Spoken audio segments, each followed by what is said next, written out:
Good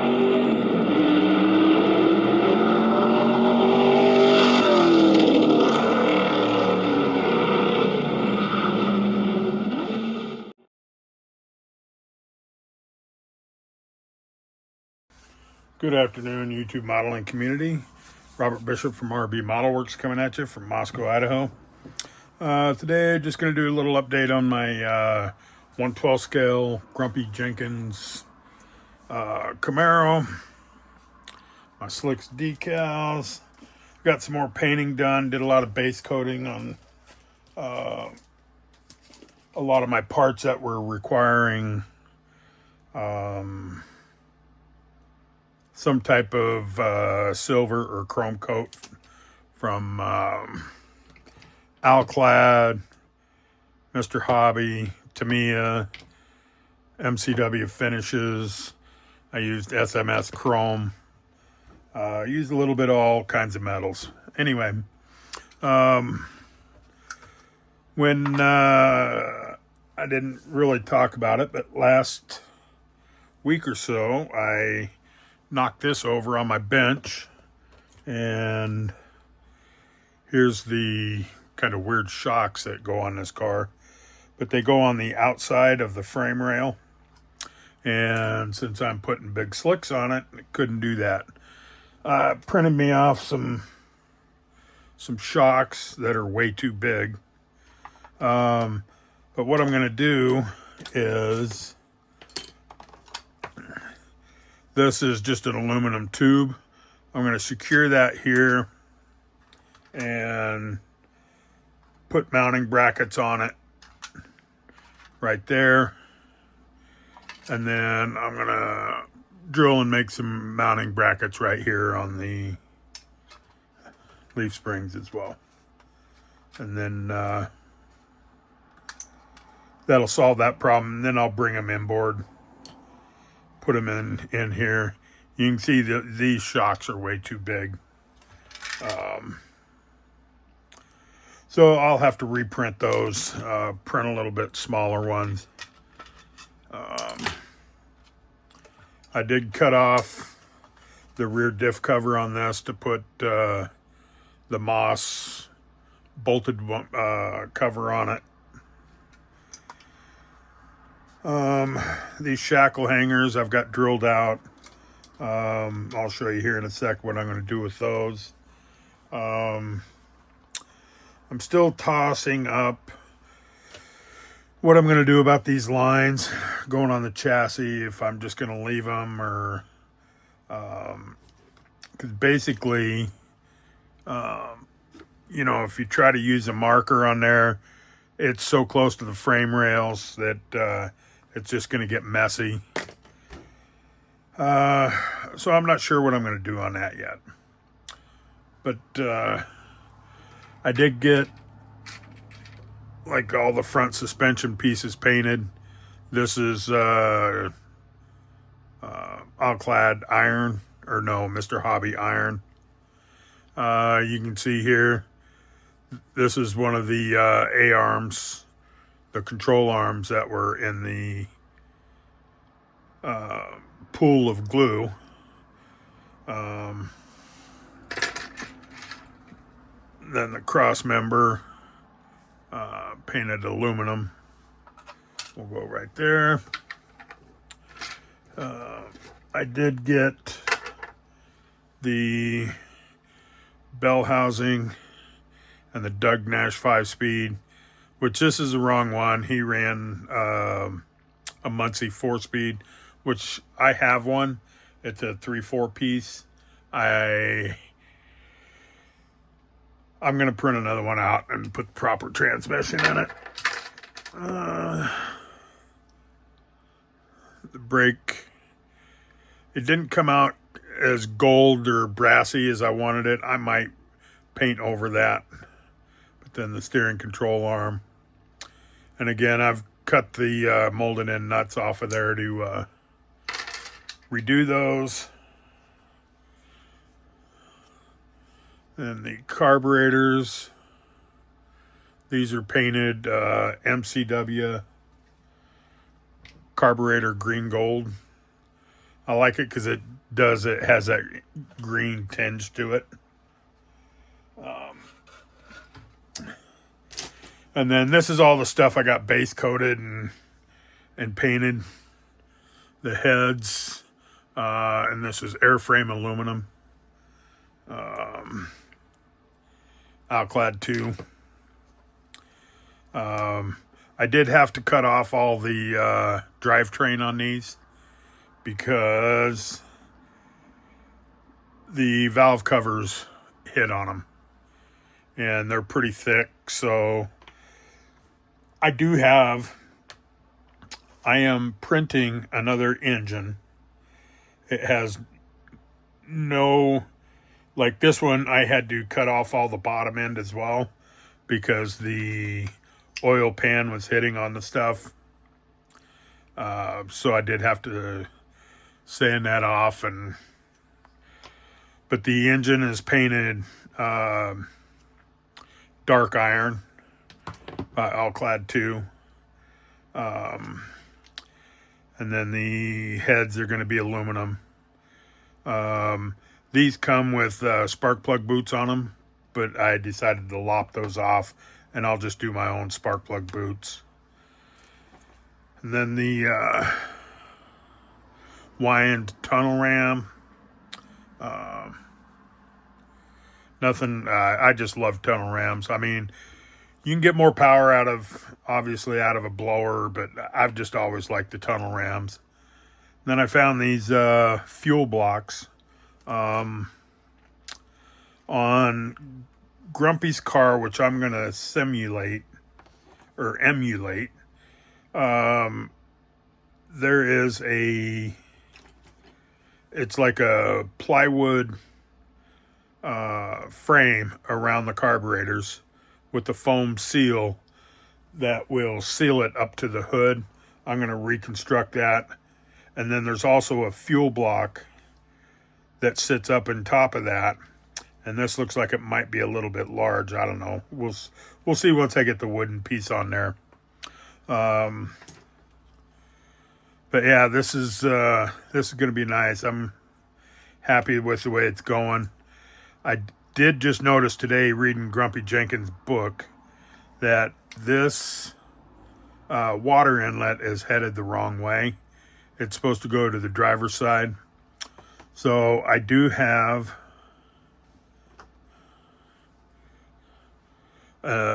inlet that I will cut this one off. Most likely have to repaint it. But I'll do that. And then more the alternator, more airframe aluminum. I like it. It's just got that nice polished aluminum look. And then the starter.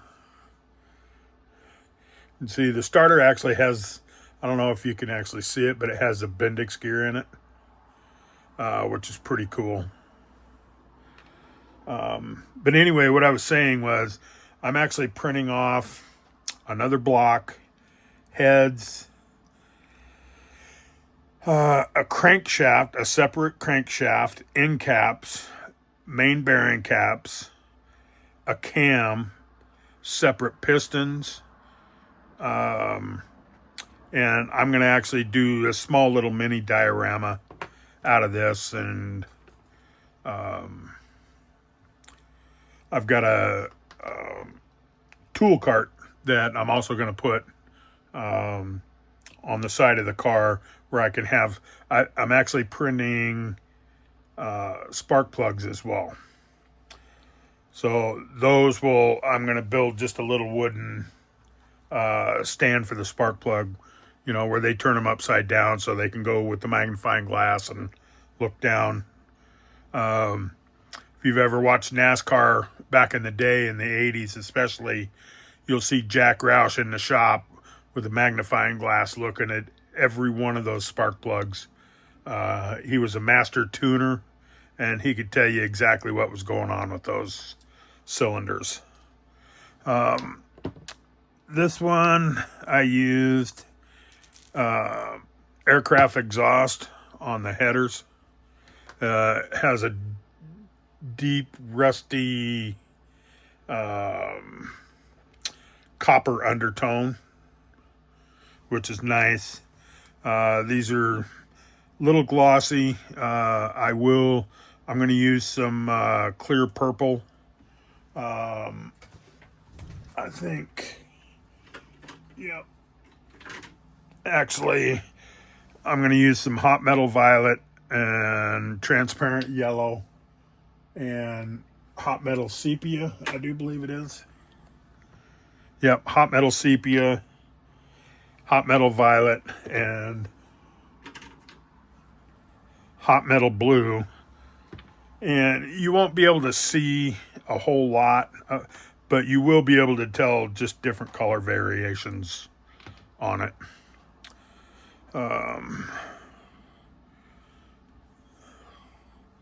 Got the traction bars painted up today.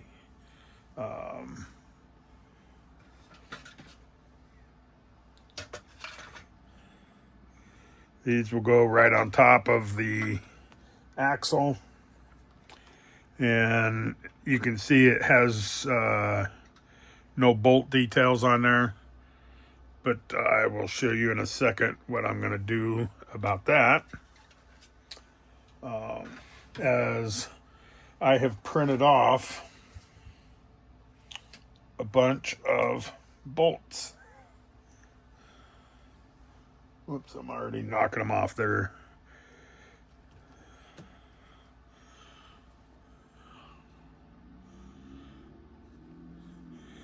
But what I do is, this is what I use the SMS chrome on, the hyperchrome. Instead of going a little lighter, on my finish coat, I tend to go a little heavier. And what that does is that just gives me more of a polished aluminum type look. Got those. And then I've got some bolt heads details that I did. Those will go on different suspension parts and stuff.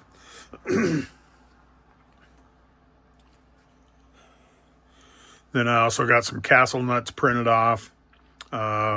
These will go on the suspension parts as well. They used a lot of castle nuts to lock your suspension parts in.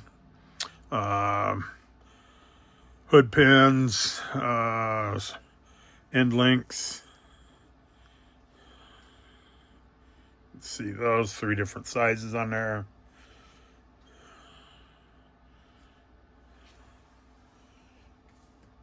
And that's about it. I did, what I did here is I used my razor saw and cut off the heater core. And then I also used a piece of plastic to plug this side. I was thinking I was going to go all the way over and just plug these up. But what I'm going to do, I've got some hose detail for 3D. I'm going to actually put some hose coming out, and then I'll put a bolt head in the end of that, and then wrap it with one of these hose straps from Czech truck models. And actually I've got a little bit bigger ones than this that I'm going to use, and then get that painted up. I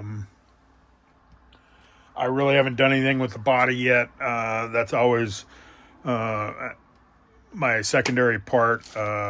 Engines and suspension are where I'm focused at right now. The pulley set. And then I'll go back through and I will use Mr. Hobby Tire Black and just hand paint the hose on that. And that's about it. Yep, looking around, that's about all I... can't wait to get the 3D engine out and get it started as well. I am going to paint the engine red, and then I'll have the deck that'll be polished aluminum, and then the inside of the cylinders will be a different color aluminum, probably like a flat aluminum. And then the heads the same way. The heads have the valve springs and the rockers in here. The rockers, I'll paint this chrome up top, or aircraft aluminum, more like it. And then I will use clear red to kind of make it like an anodized red rockers. And then like some black springs, and then detail with different color weathering. And that's about it. I haven't talked with Brian or Shawn lately to see where they're at with their build. I pretty much cleared my last order out last night. So I can really focus on this. And with the wife on vacation this week with our daughter in New York, I'm going to try to get as much bench time as I can. Also, my buddy, Mr. Howard Wigington, sent me these. You know, I know there's some decals, but I like these. You put a thin sheet of acetate behind the dash. Put your thin acetate in first, and then use white glue to glue these in. These things just really pop. They are paper. They're not decals, but they're a lot easier to deal with than the regular ones.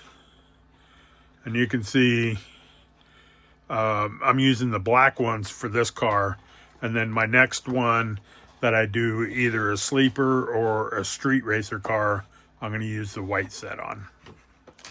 So not sure how much of this I'm even going to use. This is a super stock car, so he had to leave it pretty much stock. You know, it had to be production number, kind of like the homologation rule in NASCAR. You had to have like a certain amount of production pieces to be able to use it.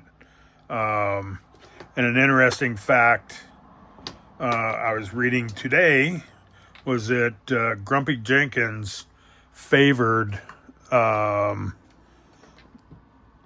same engine that Jim Hall used in his Chaparral, the Chaparral 427 version. Let me see if I can find it real quick.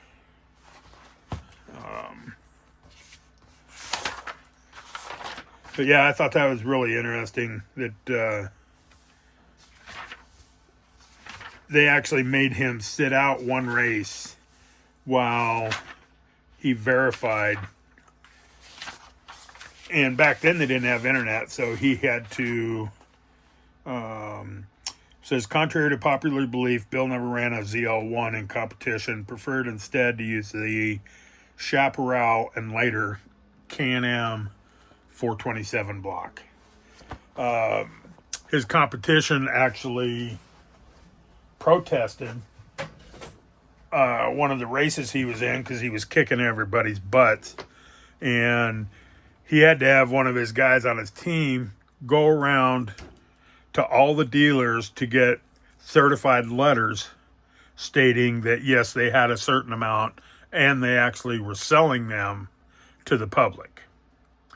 And then the next following week, he was able to get the his 69 back on track. But he actually jumped back in his 68 for that race weekend. But anyway, enough trivia lessons. I'm running into 20 minutes, so let you go. Again, I appreciate you guys stopping in. I haven't been excited about a build like this for quite some time. I'm just really burnt out on the NASCAR stuff. Matter of fact, I'm selling off my NASCAR supply right now, and my NASCAR models. It just, you know, I don't want to say anything bad about the NASCAR community, but it's very contentious and somewhat negative these days. And I just like the groups and the people I've met in the hot rod and muscle car community. So, and the fact that I have about 100 muscle cars sitting on a shelf, I'm just transitioning over and I'm going to start building some muscle cars. Not that I'm going to stop building NASCAR altogether, because I still love my old 60s NASCAR. I'm just going to cut it back. I'm going to start doing drag racing and muscle cars. So anyway, thanks for tuning in. I appreciate it, guys and girls. Y'all have a blessed day, and we'll see you probably in another 7 to 10 days when I get after I get the motor together and start working on my other display motor and the big snap-on toolbox. I'll do another update. Anyway, peace out. God bless.